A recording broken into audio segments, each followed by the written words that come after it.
Good morning, it's today again. Welcome back to Joseph's Reserves. I'm Joseph and I store 20% of my income in the form of rare coins and precious metals. And today I want to talk to you about something that stood out to me in the metals market. Because when I look at today's price action, I don't see strong trends in one direction. I see something else. Slowing momentum. Not a crash, not a breakout, but something that feels like a pause.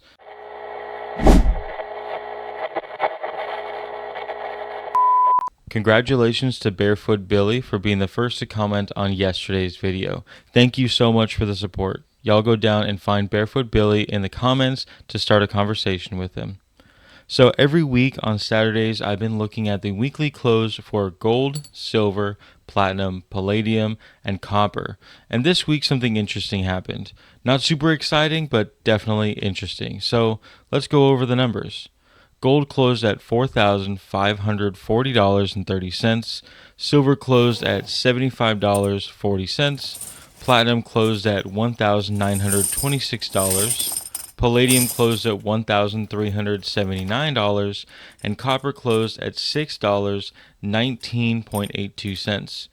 And of course, that's just the information we can look up on Kitco, and those are the ask prices, right? But if we actually compare it to last week, we can see that gold is up 0.6%, silver's down 0.3%, platinum is down 0.2%, palladium is surprisingly up, but only 0.3%, and copper is up a whole 2%. And when we take a step back and look at the entire group together, what stands out is how small these moves actually are.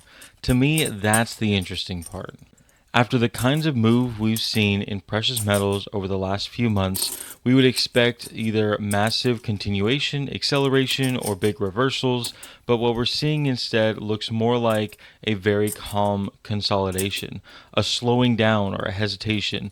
We are seeing a market that isn't fully committing to either direction.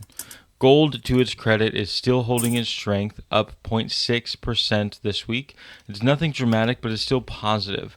What I find interesting is that it's not just that gold is holding up, but it continues to hold its position even while the other metals are starting to hesitate. And gold always has a tendency to attract attention during uncertain periods. Not because it moves the most, but because it holds its ground when everything else feels uncertain. Silver and platinum both move slightly lower. Silver down 0.3% and platinum down 0.2%.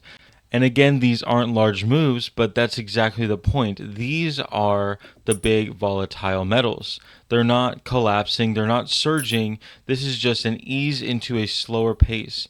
Silver in particular is always worth watching in moments like this because silver rarely moves quietly for long. It tends to compress first and then expand in one direction or the other. And palladium and copper stand out. They're both up. Palladium up 0.3% after a very massive fall, and copper up 2%. Copper is especially interesting here because copper doesn't usually move without reason tied to the economy. Construction, manufacturing, infrastructure, or industrial demand. So when copper moves more than the rest of the metals, it often stands out as a signal that something else is happening underneath the surface. When we take a step back away from each individual metal, the bigger picture today feels less about direction and more about the overall hesitation. The metals market doesn't look fully bearish. It also doesn't look like it's accelerating higher either. It looks like it's trying to decide. And I think that uncertainty reflects something larger than just the metals. Because when we look around, the world itself feels like it's trying to make sense of things. Wars, economic uncertainty, inflation concerns, interest rate, government debt, global trade tensions, possible shifting in the monetary policy. I think both the market and people are reacting to all of this at the same time. Because we're all looking at the same headlines, trying to interpret the same signals, and trying to figure out what comes next. The difference is that the market has to assign a price to its uncertainty every single day. But the question becomes, is this slowdown just a consolidation or something a little more meaningful? Is the market simply pausing before its next big move? Is this part of a bigger reversal? I don't know. Honestly, the metals feel like they're low after very recent highs, and it seems like it would make sense for them to come up higher, but it also seems like it makes sense for them to drift lower. We don't know yet. And anyone who claims certainty in this type of environment is probably just guessing more than analyzing. But we can say is that this type of price action matters because markets rarely stay quiet for very long in strong moves like this. Eventually, something gives. For me, the next key levels are quite simple. Can gold hold its strength around these elevated levels? Can silver avoid breaking down even further after this pause? And does copper continue to show strength as a reflection of the economic activity? Because whichever one of these starts to take the lead will likely tell us about what's coming next. So when I look at today's market, I don't see panic, I don't see euphoria, I see something in between. A market that's slowing down, a market that is thinking, and maybe most importantly, a market that is waiting. Waiting for clarity, waiting for direction, waiting to decide on what comes next.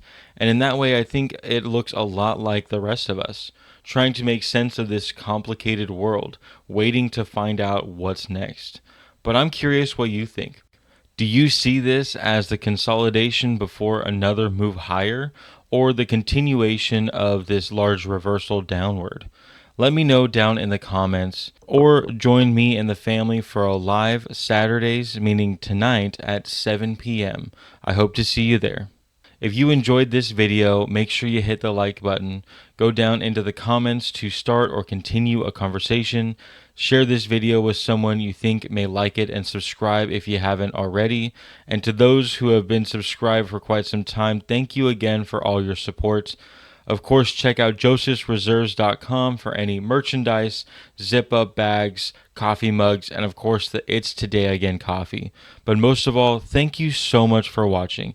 And just remember, every ounce adds up. So no matter how small, just keep stacking.